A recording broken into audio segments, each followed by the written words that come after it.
101.7.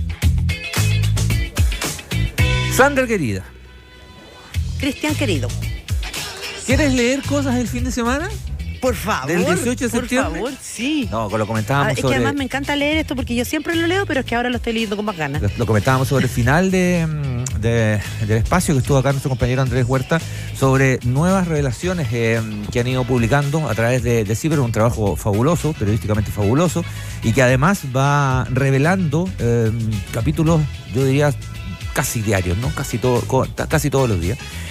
Y ahora con una arista distinta que tiene que ver con estos tratos directos, una cantidad de contratos directos importantes. Estamos hablando de la Junaep, estamos hablando de otros nombres propios que aparecen dentro de estas filtraciones de audio, y para eso y mucho más estamos con Pedro Ramírez. Muchas gracias, Pedro, director de CIPER, acá en el estudio de ADN. Lo pueden ver también a través del adn.cl. ¿Cómo estás, Pedro? Gracias por estar acá, como siempre. Hola, Pedro. Hola, gracias por estar. Bien, aquí a la distancia. Oye, yo voy a agregar algo, porque además hay que recordar que este es el horario de País ADN, y les vamos a echar flores a nuestros compañeros también, porque CIPER hace mucho tiempo que está yendo a País ADN todas las semanas a contar distintas investigaciones que la hacen, porque es un medio de investigación súper riguroso, que hace mucho tiempo nos ha estado sorprendiendo con hartos temas, y hay que recordar que fueron ellos los que destaparon estos que nos tiene ahora todos de cabeza leyendo, que parece una saga y que tiene nuevas aristas. Así que felicitaciones por ese trabajo, felicitaciones al País ADN también por tenerlos todas las semanas. Y qué rico, Pedro, porque te he visto hasta en la tele harto, que me encanta que también se hayan abierto a poder conversar estos temas. Sí, hemos estado bien requeridos para ir a explicar un poco de qué se trata, digamos, todos los episodios que vienen asociados al tema del caso Hermosilla. Y nosotros felices de poder ir a mostrar nuestro trabajo y la seriedad con la que reporteamos este tipo de cosas y las publicaciones que hacemos. Así que si la televisión nos llama, también estamos ahí, pero realmente nuestra sociedad, por así decirlo, este acuerdo, este convenio con ADN lleva ya mucho tiempo en que siempre están precisamente en País ADN dándole espacio a las investigaciones de CIPER. Pedro, ¿cuál es la hebra que estamos viendo ahora en el caso que vincula a la familia Ahumor con la empresa Savisa, ¿no? Y con un trato directo, un trato directo importante, ¿no? Pero además con espacios, con capítulos antes de ese trato directo que nos permitan armar y con algunos capítulos posteriores que nos permitan armar esta estructura, este paraguas. Cuéntanos un poco. Bueno, en la época en que Luis Hermosilla era asesor del Ministerio del Interior, ¿no? y parte del gabinete de Andrés Chadwick, era requerido para, de alguna forma, hacer lobby o interceder por terceras personas, particularmente por intereses privados, ¿no? al interior del gobierno. Ya ven ustedes que tuvimos un primer episodio que nosotros contamos, que es el de la intervención de él a favor de un proyecto inmobiliario que se llama Parque Capital, y que significó, ¿no es cierto?, incorporar, aparte de Andrés Chadwick, a Felipe Ward, que era en ese entonces ministro de Vivienda, a esta seguidilla, digamos, de episodios que se van conociendo. Entonces, hoy día sabemos que aparte de esa intervención a favor de intereses particulares, él intervino, se le pidió intervenir a favor de un negocio de la familia Humor, ¿no? La familia Humor está dividida como en tres grandes áreas. Y una de ellas es la parte financiera, que está en manos de los hijos de René Humor, y particularmente para esa empresa se le pidió que una de esas empresas ofrece el servicio de alimentación escolar, ¿no? Que son estas grandes, millonarísimas licitaciones de la Junaep. Estamos hablando de 360.000 millones de pesos, o sea, es mucha plata, digamos, ¿no? Bueno, miles de millones de pesos. Entonces, ellos participaron en una de estas licitaciones para proveer alimentación y quedaron fuera por una decisión, digamos, se declaró desierta una de estas partes de la licitación, porque la Contraloría detectó que estas empresas no habían entregado toda la información que se requería, ¿no? Hizo varias observaciones.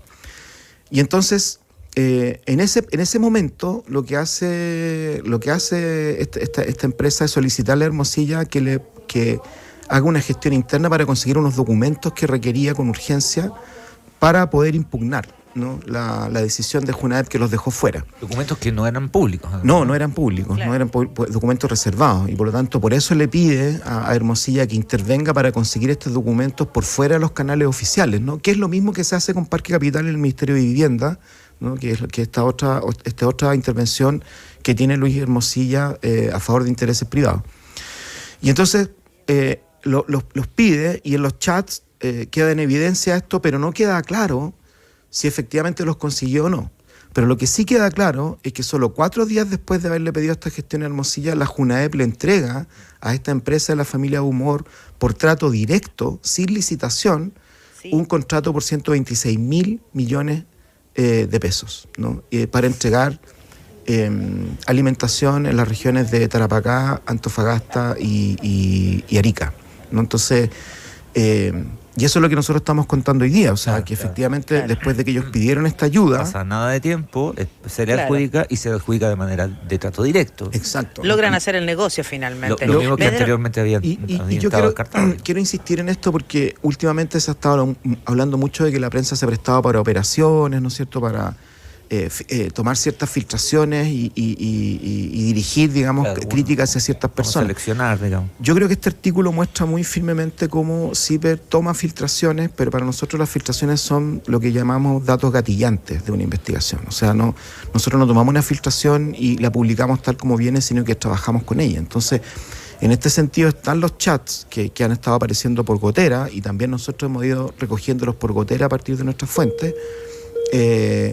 Pero nosotros trabajamos las asociaciones de nombres que hay ahí, las sociedades que están mencionadas ahí, las relaciones que hay entre personas naturales o personas jurídicas que están involucradas en ese chat, y trabajamos con mucho, por así decirlo, con mucha prolijidad ese tipo de temas. Y te puedo decir, por ejemplo, que en este caso, un dato importante que no está en los chats, ¿no?, que surge del reporteo que hace CIPER, de la investigación que hace CIPER, es que la persona que firma el trato directo, ¿no es cierto?, es el director de la Junaep en ese momento, el señor Toá, y él firma el trato directo, en el fondo genera una resolución que dice que esto tiene que hacerse por urgencia, ¿no? La necesidad es por urgencia, que es bastante subjetivo, por así decirlo. Pero este señor, que en ese momento era director, había sido el jefe de gabinete del director anterior. Exacto. ¿No? Cristóbal Acevedo, ¿no? Cristóbal Acevedo. Sí. Y Cristóbal Acevedo, ¿no es cierto?, poco después de que se entrega este trato directo, se convierte en el gerente general de Coval, que es la empresa que pertenece a esta misma rama de la familia Humor. Como el brazo financiero de esa rama, ¿no? Exactamente, claro. Es el brazo financiero, la sociedad dedicada al tema de las finanzas de esta misma rama. Entonces tenemos, por una parte, que esta empresa de la familia Humor se gana este trato directo, después de pedirle ayuda a Hermosilla. Firma el trato directo un director de la Junaep, que asimismo había sido el jefe de gabinete de otro director anterior de la Junaep, que en ese mismo momento se está convirtiendo en gerente general de otra empresa de los mismos Humor. Entonces, ese tipo de relaciones no vienen en la filtración, por decirlo así, claro, sino que son parte de la investigación que desarrolla CIPER para que la gente pueda entender la complejidad de estos mundos que estamos destapando. Pedro, y además hay que recalcar que estamos hablando de un momento en que Hermosilla era asesor del Ministerio del Interior, y hay que dar cuenta, porque me imagino que muchos se estarán preguntando, Jaime Toá, ¿qué parentesco tiene con la actual ministra del Interior? Es primo, sí, de Carolina Toá. Exactamente. Es hijo del hermano de don José Toá. Sí, exactamente, y es una persona que cumplió labores bajo el gobierno de Piñera, ¿no? Independiente de que tengan estos vínculos familiares, evidentemente, sí, al parecer ahí hay opciones políticas que son divergentes. Pero esto también nos muestra, como ustedes bien saben, que en realidad el caso Hermosilla está destapando relaciones que están más afincadas en la derecha realmente, ¿no? Porque el gran capital, el activo más importante de Hermosilla era su relación con Andrés Chadwick, que era el consejero más importante del expresidente Piñera, y por lo tanto es una figura central del piñerismo, como se le llama, ¿no? Pero Hermosilla tenía vínculos con mucha otra gente, ¿no? Del mundo de la antigua Concertación, ¿verdad? Incluso del Frente Amplio. Su hijo fue uno de los fundadores de Revolución Democrática. Y entonces hemos descubierto que, por ejemplo, cuando él hacía lobby por Parque Capital, o sea, este lobby irregular, esta presión que ejerció Hermosilla sobre el Ministerio de Vivienda para que se le aprobaran documentos en tiempo récord a este proyecto del Grupo Patio, ¿no?, de los Jalaf. Sí. Después que él viene a hacer lobby el ex senador Letelier, Juan Pablo Letelier, socialista, ¿no? Entonces, claro, durante el gobierno de Piñera este lobby, ¿no es cierto?, lo hace Hermosilla, y ya después en el gobierno de Boric el mismo lobby lo sigue haciendo una figura más cercana a la centroizquierda, que es el ex senador Juan Pablo Letelier, que también son elementos que no están en las filtraciones, pero que CIPER va investigando, claro, y te va mostrando todo este nivel de conexiones. Lo que tú hablas de la urgencia, Pedro, estaba viendo, ¿no? Acá el artículo, el día 4 de febrero del 2019, para la cronología de tiempo, 4 de febrero del 2019, textual, tenemos plazo hasta el 7 para impugnar y esa resolución es vital.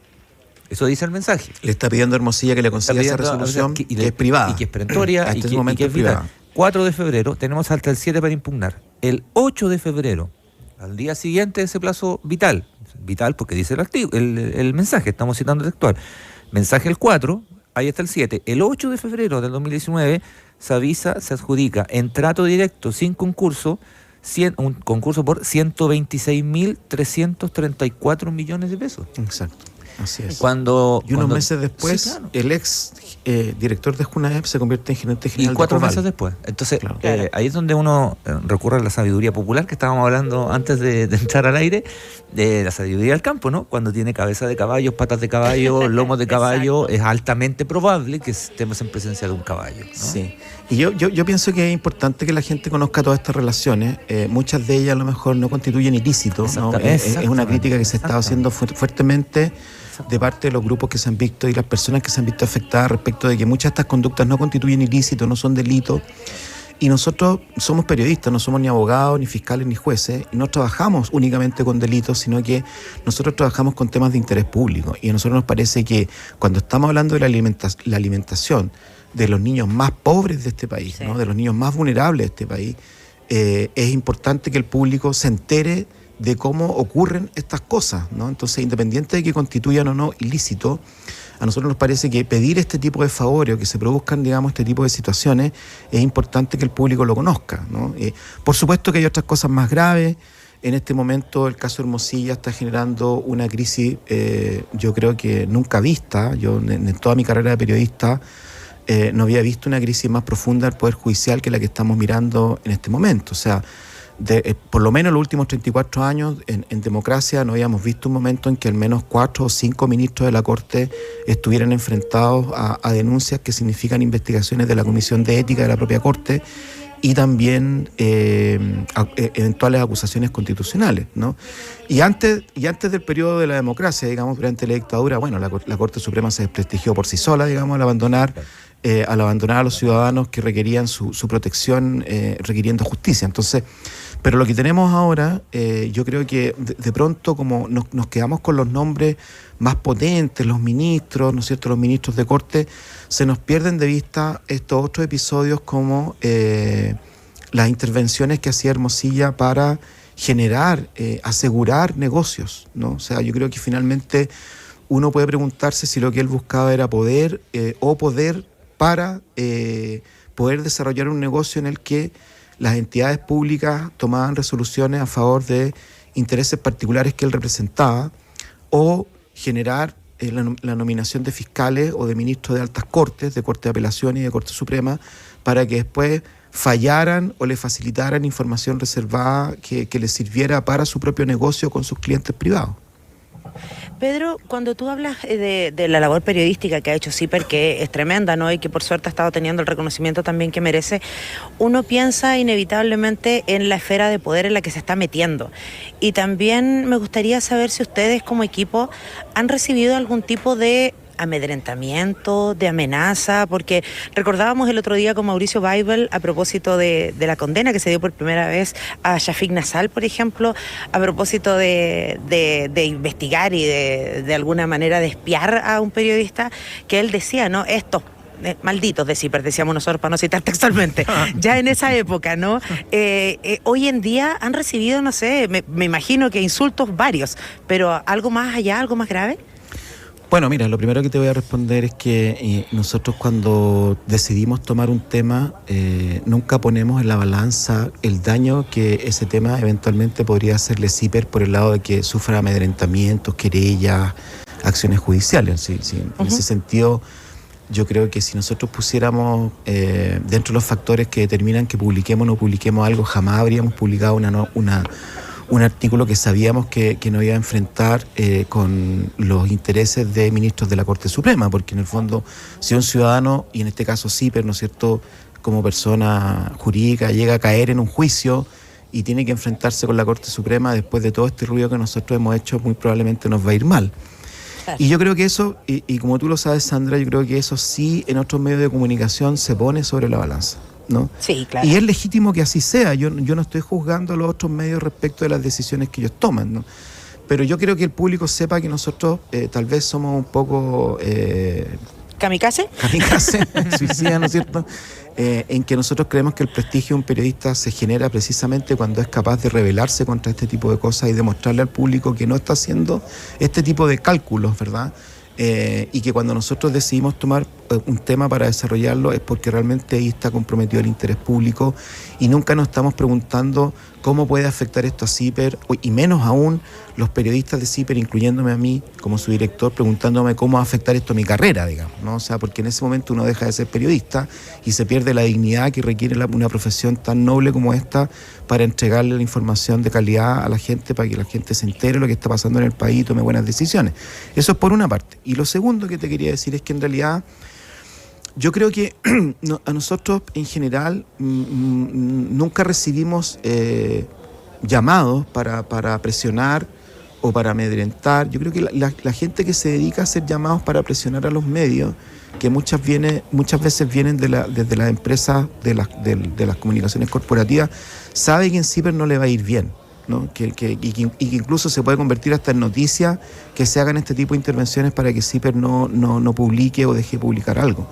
Entonces yo te diría que esos amedrentamientos no existen. Sí sabemos, porque los mismos charlos han dejado al descubierto, que estas personas no tienen una gran opinión de CIPER, digamos, ¿no? Y nos ponen ahí unos epítetos bastante duros.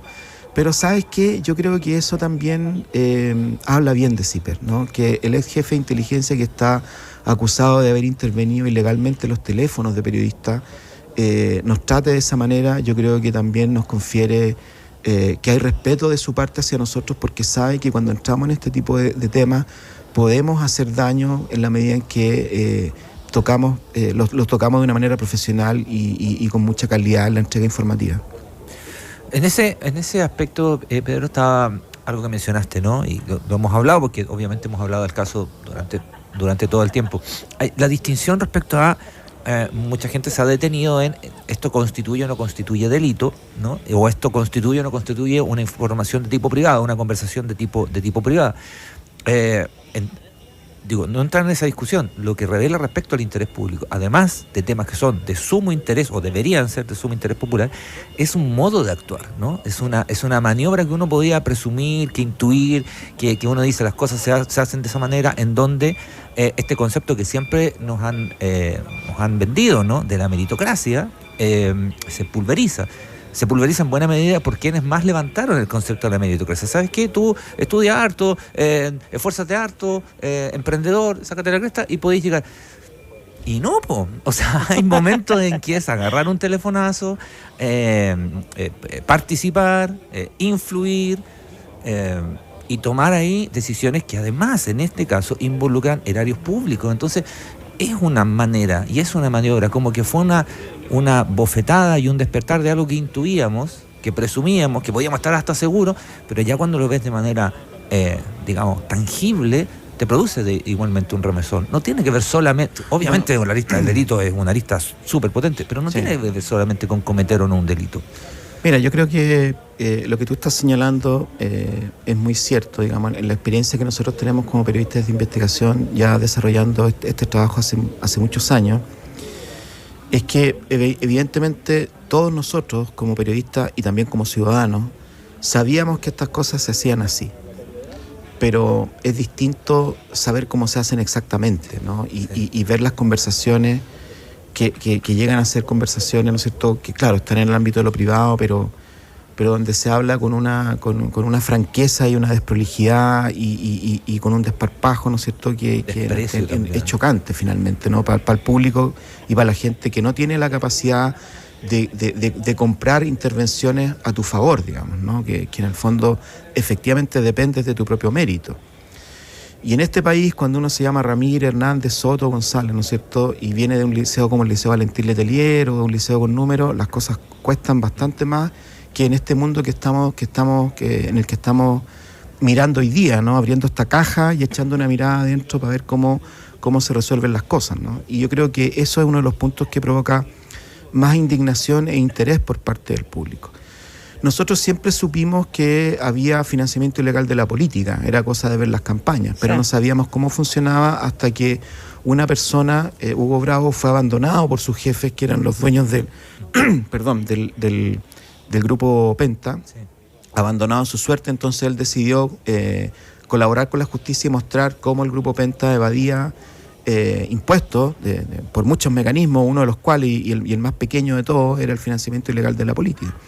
Entonces nosotros sabíamos que había en las nominaciones de fiscal nacional o en las nominaciones de ministros de cortes superiores, habían intervenciones que no correspondían, ¿no es cierto?, amiguismo, besamanos, discusiones de pasillo, pero no la habíamos leído, no nos habíamos enfrentado crudamente a cómo se desarrollaban. Y yo creo que más allá de los delitos penales que está investigando el Ministerio Público, que en este caso es lavado de activos, soborno y delitos tributarios, en el caso Hermosilla, digamos, ¿no?, que es lo que está viendo el Ministerio Público y la Justicia, más allá de los delitos que se investigan, hay actuaciones que desconocíamos y que nos abren los ojos respecto de aquello que intuíamos, ¿no?, como situaciones irregulares, impropias, ilegales,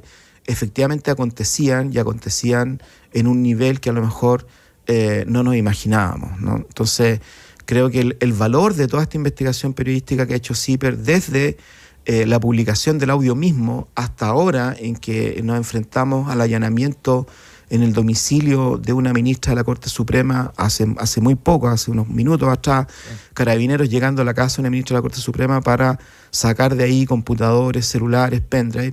O sea, en estos meses que han pasado desde que publicamos el audio a lo que estamos viviendo ahora, yo creo que el trabajo de los periodistas ha sido radicalmente importante para que aquello que intuíamos hoy día sabemos que existe. Y yo, como dices tú, Cristian, no sé si esto va a terminar con condena y con reproche penal, con sentencia, si se van a encontrar o no se van a encontrar delitos, no tengo idea. Lo que sí sé es que estos temas son de interés público y es muy importante que los ciudadanos los conozcan. Absolutamente, porque más allá de la presunción de inocencia que existe en la justicia en nuestro país, Pedro, hasta ahora habíamos visto y estábamos muy asombrados y alarmados con casos de corrupción que se estaban investigando en municipalidades que tenían que ver con nuestras autoridades territoriales, pero otra cosa es el paso que dan ustedes al descubrir que estamos hablando de eventuales delitos que se podrían llegar a probar a partir de estas investigaciones, donde va a haber nombres de ministros en ejercicio en su momento, de jueces de la Corte, de fiscales, de verdad es un caso súper complejo. Y bajo ese escenario y con todos los antecedentes que se han entregado y los que ustedes siguen investigando, Pedro Ramírez, ¿tú estás convencido tal vez con estos antecedentes que, como lo postulan muchos, entre ellos el exfiscal Carlos Gajardo, que al exministro Chadwick ya no debiera llamársele como testigo, sino que probablemente como imputado? A ver, mire, yo creo que aquí hay que mirar esto en dos ejes, que es como lo hacemos nosotros en CIPER. Uno, como decíamos, el eje penal, por así decirlo, ¿no?, de evidentes incumplimientos legales o posibles incumplimientos legales que deben ser investigados. Y otro eje tiene que ver con, por así decirlo, con el comportamiento ético. Por una parte tenemos a ministros de la Corte Suprema que ya nos ha quedado claro que mintieron públicamente, como el caso de Jean-Pierre Matos, ¿no? Y uno cuando habla de un ministro de la Corte Suprema está hablando de una persona que tiene que ser proba, honesta, íntegra, ¿no es cierto?, intachable desde el punto de vista ético. Y cuando tenemos ministros de Corte que se paran frente al país para decir cosas que no son ciertas, ¿no es cierto?, y reiterarlas varias veces, estamos teniendo un problema que a lo mejor no es penal, pero sí es ético. Absolutamente. Y entonces, en el caso de los jueces, Sandra, de los ministros de la Corte Suprema o de la Corte de Apelaciones, el tema de la integridad, el tema de la verdad, de la honestidad es muy importante, y por eso la Comisión de Ética de la Corte Suprema se hace cargo de esto. No es necesariamente una investigación penal, sino que la dimensión ética, moral, por así decirlo, de la integridad, de la honestidad de un juez adquiere, ¿no es cierto?,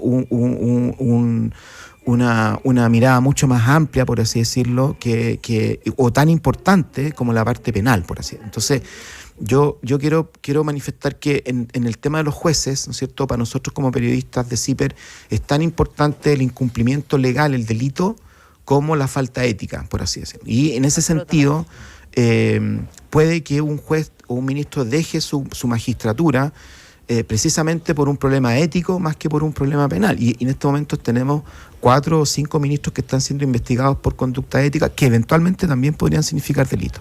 Ahora, vamos a las figuras políticas como Andrés Chadwick. Mira, aquí ya hay un ministro que pagó un costo, ¿no? El ministro un exministro, quiero decir, el ministro Felipe Ward, que fue ministro de Vivienda, ¿no? de cuyo gabinete salieron las presiones para favorecer al Grupo Patio en trámites que tenían que verificarse en la Secretaría Regional Ministerial de Vivienda Metropolitana, ¿no?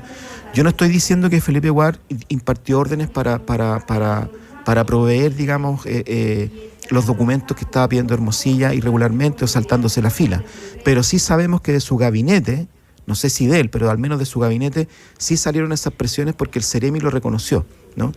Sí. Y esto ha significado que el señor Ward pierda su trabajo en la Florida, ¿no? Donde está a cargo de un programa de vivienda que había desarrollado el alcalde Carter y que ha decidido echarlo, ¿no es cierto?, descontinuarlo, sí, desafectarlo, como quieran ponerle, digamos. Uh-huh. Y además acaban ahora, el viernes pasado, la Universidad de San Sebastián, donde él era vicerrector de estudios continuos, a verse de posgrado, también le pidieron la renuncia, ¿no? O sea, en el fondo lo echaron, pero se disfrazó esto como una renuncia voluntaria, por así decirlo. Y esos son costos que paga la gente que se ve enfrentada a esto. En este momento hay otro exministro que está, yo diría, mucho más involucrado, o sea que en cada arista del caso Hermosilla que vamos abriendo, la que tú me digas, ¿no es cierto?, aparece el nombre de Andrés Chadwick y no ha pagado estos costos, ¿no? Exacto. Él es presidente de la Junta Directiva de la Universidad de San Sebastián, de la misma universidad de la que acaban de sacar a Felipe Ward, y a él hasta ahora, ¿no es cierto?, la universidad ha guardado riguroso silencio respecto de su rol en este caso. Entonces, a mí me preocupa, y lo he dicho en otras entrevistas acá mismo en la radio, ¿no?, que desde el primer día de formalización del caso Hermosilla se planteó que la defensa que se hizo de un ex ministro del Interior, que es el encargado de la seguridad pública, ¿no?, enfrentado a una acusación constitucional, este ex ministro responsable de la seguridad pública del gobierno de Piñera, se financió su defensa en esa acusación con dineros provenientes de un ilícito, de un fraude, ¿no?, de una estafa. Y por lo tanto fue presentado al tribunal como un ejemplo claro del lavado de activos, en que lo que hace el señor Hermosilla es tomar dinero que proviene de una estafa y lo reintegra al mercado, ¿no es cierto?, lo lava y lo hace pagando la defensa del ex ministro del Interior y principal consejero, primo, ¿no es cierto?, de Sebastián Piñera. Así, ¿no?, funciona el lavado de dinero, y principal figura del piñerismo hoy en día, sí, y una de las figuras más importantes de la centro derecha y de la derecha en este país. Y hasta el día de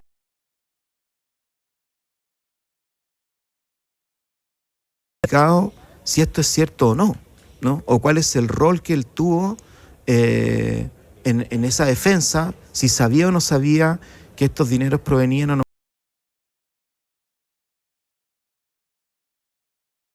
la luz de los antecedentes que hemos conocido. Por otra parte, hemos sabido, ¿no es cierto?, que una vez que él deja el gobierno de Piñera, el señor Hermosilla le paga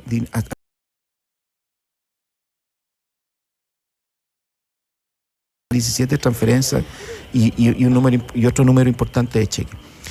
Y no sabemos por qué, porque él hace nosotros cuando publicamos esto, él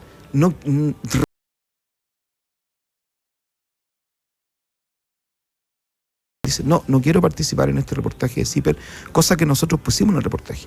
Y cuando lo publicamos, 3 horas después, él emite una declaración pública en la que se refiere a esto.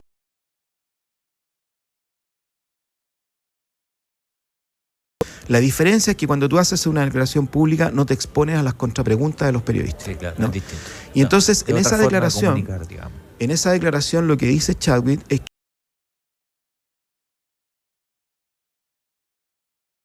justifican como trabajos legales, jurídicos que él ha hecho, porque tiene una sociedad que es una comunidad de techo, ¿no es cierto?, como abogados, con Hermosilla, y que están debidamente justificados.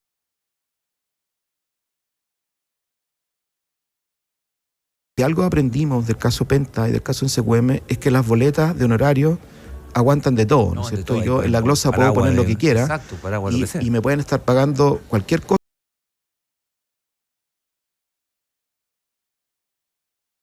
motivacional, ¿no sé? Y por lo tanto aquí lo que se requiere no son las boletas, lo que se requiere para justificar esto y que a todo el público le quede claro, son los informes en derecho o los trabajos jurídicos.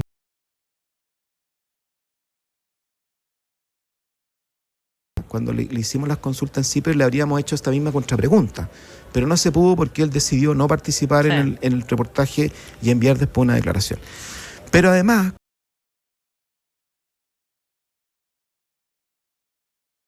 el reportaje es qué tipo de trabajo y para quién.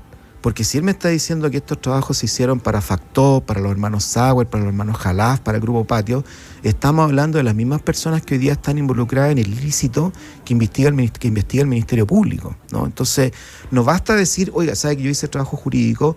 Yo creo que es importante que nosotros sepamos qué clientes son, ¿no?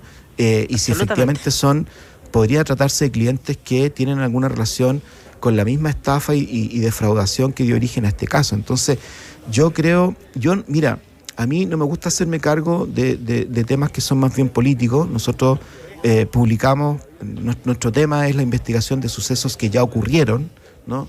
Pero creo que a lo largo de toda la investigación que nosotros hemos desarrollado, el nombre de Chadwick aparece múltiples veces y me parece que, bueno, ya desde su propio sector están apareciendo voces que instalan la necesidad de que él se refiera públicamente a estos temas. Y nosotros como periodistas de investigación creemos que estas intervenciones públicas siempre tienen que venir acompañadas de documentos, ¿no? No basta con las versiones. Nosotros, al menos en CIPER, entendiendo que hay un periodismo legítimo que se construye sobre la base de declaraciones o versiones, que es un periodismo informativo, de registro diario, nosotros trabajamos con documentos. Entonces, cuando una persona dice, no, mira, estos trabajos, yo los hice, pues son trabajos jurídicos, pedimos el documento que lo muestra. Y cuando me dicen, ¿no es cierto?, que son trabajos jurídicos, le pregunto cuáles son sus clientes, porque en este caso es muy importante que lo sepamos. Pues hay mucho que seguir, ¿no? Lo vamos a hacer durante todas las semanas, como lo hemos hecho siempre, nos vamos a seguir como siempre, y el llamado final, Pedro, como siempre también es a asociarse, ¿no? Así, periodismo independiente. Sí, nosotros, bueno, estamos muy agradecidos, han llegado muchos nuevos socios en este último tiempo, producto de este caso. Los aportes de nuestros socios, que donan desde 3.000, 3.500 pesos, hay gente que incluso dona menos, permiten que CIPER viva. Nosotros nos financiamos de esta manera con los aportes ciudadanos que nos permiten desarrollar este periodismo independiente, por así decirlo, que no tiene que rendirle cuentas a un dueño o a auspiciadores, etcétera, etcétera. Entonces, si usted, ¿no es cierto?, que nos está escuchando, cree que este periodismo vale la pena, yo lo invito a que entre a la página web de CIPER. Ahí hay un botón amarillo que dice hazte socio, y pueden, ¿no es cierto?, hacer para hacer ese trámite para empezar a colaborar con nosotros. Desde ya se lo agradecemos. Muchas gracias.